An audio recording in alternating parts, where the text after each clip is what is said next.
স্থানীয় নির্বাচনে খুব স্বাভাবিকভাবে যখন একটা দল তাদের জায়গা থেকে এককভাবে নির্বাচন করবে, যে কোনো দল যে কোনো জায়গায় তাদের প্রার্থী দিবে, আমরা আমাদের প্রার্থী দিব এবং আমরা ওই লড়াইটা করতে চাই। নভেম্বর মাসের মধ্যে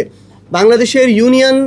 যতগুলো রয়েছে প্রায় 4,600 থেকে 5,000-এর মতো যে ইউনিয়ন, আমরা ইউনিয়নগুলোতে এনসিপির পক্ষ থেকে এককভাবে চেয়ারম্যান পদপ্রার্থী ঘোষণা করব এবং সেপ্টেম্বর মাসের মধ্যে আমরা আরও 100 উপজেলা এবং পৌরসভায় পদপ্রার্থী ঘোষণা করতে যাচ্ছি এনসিপি সমর্থিত। এবং আমাদের এখন 13টা সিটি কর্পোরেশন রয়েছে, 5টাতে আমরা প্রার্থী দিয়েছি, বাকি 8টা সিটি কর্পোরেশনেই আমরা আবার সেপ্টেম্বর মাসে প্রার্থী ঘোষণা করতে যাচ্ছি। স্থানীয় নির্বাচনে খুব স্বাভাবিকভাবে যখন একটা দল তাদের জায়গা থেকে এককভাবে নির্বাচন করবে, যে কোনো দল যে কোনো জায়গায় তাদের প্রার্থী দিবে, আমরা আমাদের প্রার্থী দিব এবং আমরা ওই লড়াইটা করতে চাই। হয়তো কোনো জায়গায় আমরা প্রত্যাশা অনুযায়ী ভোট পাবো না, হয়তো কোনো জায়গায় আমরা খুব শক্তিশালী ফাইট দিব, হয়তো অনেক জায়গায় আমরা বিজয়ী হয়ে আসব, কিন্তু আমরা প্রত্যেকটা জায়গায় বাংলাদেশের প্রত্যেকটা ওয়ার্ড, ইউনিয়ন, উপজেলা, পৌরসভায় আমরা আমাদের প্রার্থী ঘোষণা করব